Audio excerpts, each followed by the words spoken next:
Right, slow today. Just killed the first one. You have to stun it before you bleed it out. It's still twitching because we've just done it. So you put it upside down in the cone, head first, head pokes out the bottom, you stun it, and then you bleed it out. So I'm not going to describe how to do that. You need to look it up on other videos, Google, what have you.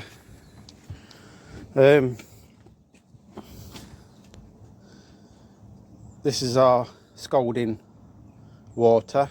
So we filled it with hot tap water, and we've got a normal camping stove heating it up. We've got a compost thermometer, clean one obviously. Needs to get to about 70 Celsius. I think last time we checked it was about 60. So once your chickens stop twitching, you stick it in here, wiggle it about to get all the feathers hot, and that makes them easy to pull out. So it's 60 degrees, just over 62. So wait till it's about 70, and then we'll start the process of scalding them, get the feathers off.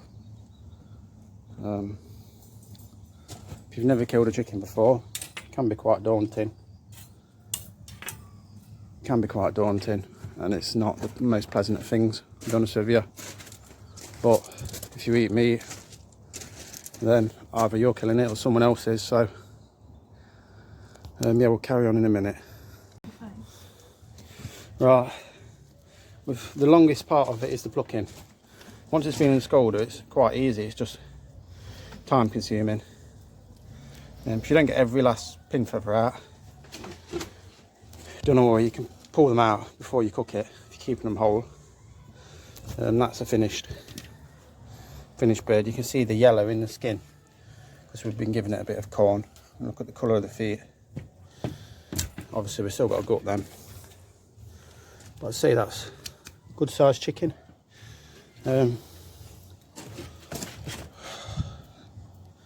Yeah, it's a bit messy. It's raining, so if I were you, I'd try and pick a day that was, you know, where you do a good few days of nice weather. It was due to be nice, but it started raining this morning. So once you've started starving them, because you have to not feed them for 24 hours beforehand, so there's no going back really. So we had to do it anyway, but it's only a bit of water. Alright, carry on, got 30 to do. Hey guys, it's our first 9 chickens that we've gutted. This is the amount of guts we'll chuck in the compost. It's not much, it's like a quarter of a bucket, if that. And this is stuff we've kept for the dog, which we're going to sort into bags and freeze. So we've got the feet, necks, and the gizzards and the heads. The gizzards we'll have to cut in half and wash out. That's where they grind up the grass and food. So you have to cut them in half and rinse them out. You can eat them yourself, same with the feet, but we're just giving them to the dog, which saves us money on dog food anyway, so we don't mind that. A few more bits of dog kidneys and some lungs, and that's what we're saving for ourselves. Just it's hearts and liver. I'll show you shortly how to gut them, how we do it anyway. Once they're gutted, we put them in this ice water, so it's water with some ice cubes in, quite a lot of ice cubes, just to cool them down to sort of fridge temperature. Then we'll bag them up, put them in the fridge for 48 hours, and then we'll freeze them. We've got to put them in the fridge to so the bird can go through rigor mortis, so the meat tenses up, and then it goes through a process of relaxing, which takes about 2 days, 1 to 2 days. Then we'll stick them in the freezer, some of which we'll we'll chop into pieces before we freeze. You know, legs, drumsticks, breasts and what have you. So we're back doing another few chickens now. Yeah, so I'll speak to you in a minute. Okay, so now we've got the chicken plucked. Well, I'm going to show you how we butcher it into a whole chicken ready for ready for the fridge or freezer. So I usually leave the head on because it makes it easy to grab. And then to get the neck off, I cut in like a V. You need a sharp knife for this. Cut in a V shape like that, either side of the neck, and then across the front, and then the head will keep feed for the dog after we've took some more feathers off it. You've got a windpipe there. If you can, try and cut around that with a knife without going too far in. It just makes pulling the guts out easier. Same with this flap here. This bit of skin here is attached to the inside of the bird where the guts are, so try and loosen all that up as best you can. And to get the guts out, you grab that bit of fat there, pull it out, cut until you get through the first bit of fat like that. Okay, but don't go too far because the intestines are underneath. Get your fingers in the little hole that you've made and then pull it like that quite hard just to open it up. Okay, this bit's a bit gross, but you put your hand right inside as far up as you can. Try and get a good grip on it. You won't get everything necessarily in one go. Try and get a good grip on it so the majority of it come out. That's the heart. Want to keep that.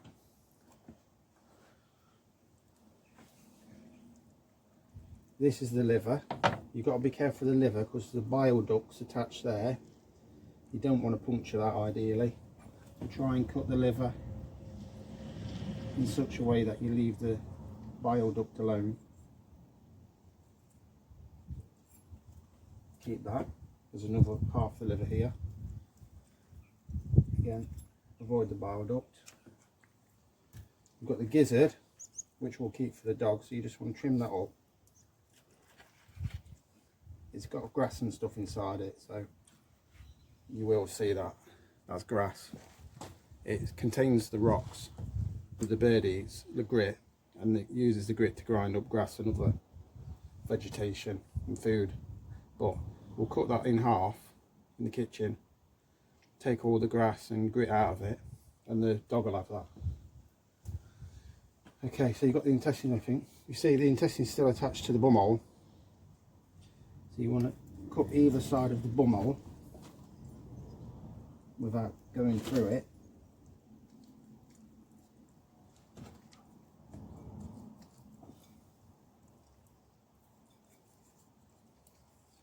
Then you want to go underneath it and the tail. And then just cut down like that. And then all that, we'll get rid of that in the compost. Still got in here what I think are kidneys. Or no, it's just balls of fat. Anyway, get rid of that. And then you've got the lungs, which are usually like clinging to the bones at the front, the breastbones. So you just got to loosen up with your fingers. There's not much else you can do. And get as much of it out as you can. That's a lung. That's a lung. Gut bucket. There's one on the other side. You just got to get what you can out. They fall to bits, the lungs, when you're pulling it. One thing I didn't show you as well, the feet. Bend it back like that, and the knuckles there. Good for the dog as well.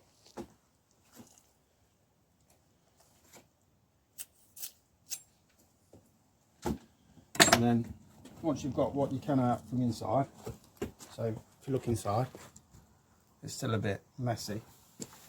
We get the hose and we just wash it off. Give it a good thorough wash.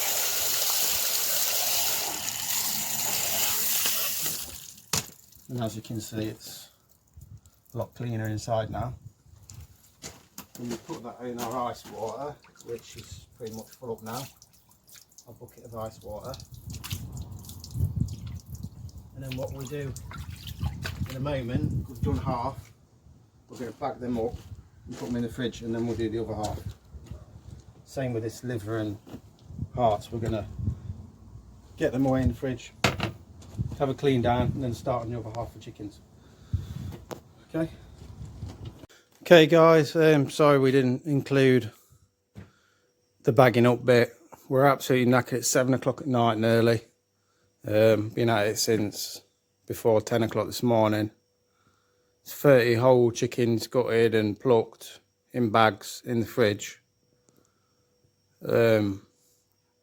If you remember the container we were using to heat the chickens so we could pluck them easier, empty that out, fill it with cold water. When the chicken's in the freezer bag, put a straw. This is videos online. Put a straw inside the bag so it's sticking out of the top of the bag with the bag held tightly around the straw, and plunge it in the water up to the neck of the bag so the water doesn't go inside. And that will the pressure of the water will force the air out of the bag. So it's a bit more. It won't be like a vacuum pack, but there'll just be less air in the bag. And then you take the straw out and tie it up as normal. But yeah, happy with that result. We've got 2 bowls of livers and hearts.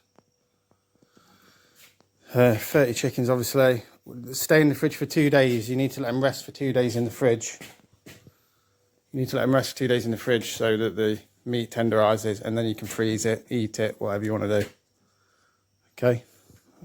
And we got all this, which we need to sort out this evening. Legs, feet, heads, gizzards. Basically that's it. Feet, head and gizzards for the for dog food. Worth to do because there's about 10 kilograms there. So that's our dog. If we just give him once a day, it will last him about 20-30 days. It's worth to do. So thanks for watching. If you like this video, then give us a thumbs up. If you want to see more, subscribe, give us a thumbs up, like this video. We've got other videos on YouTube. We've just started making them. Got another one we did the other day about making apple juice for cider or just for plain drinking. Yeah, thanks a lot. I'm tired now. I need to go in and have my dinner. So thanks for watching.